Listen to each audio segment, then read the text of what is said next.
If they change their mind, there's no reason there's no reason they can't license Supabase or Neon or fork their own Postgres. They're pretty good there at that company. They can build their own database. They've already got plenty of servers. They can spool up a few more to host websites. If they want to, they can. And I just think Fortnite's the game. At the end of Fortnite, the circle gets, and so if I'm at Replit or Lovable or even Figma, I would be worried if Figma, the circle's just starting to shrink. But I think at many companies that circle's shrinking. And I have 2 investments I made last year. I love them. Those products no longer have a reason to exist today because of Claude. I made 2 investments. Now it's not going to bankrupt the fund, and they've tilted, they've evolved.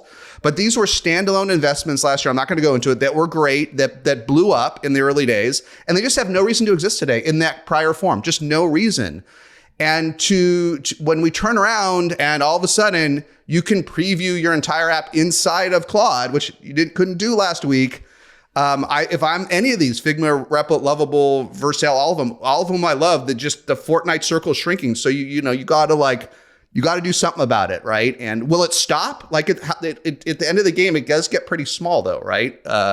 It's stressful, but the flip side is if you nail the agent, look how much revenue these guys did building essentially an agent on top of Claude Code. They built $1 billion of revenue building the agent that didn't exist. So that's the flip side.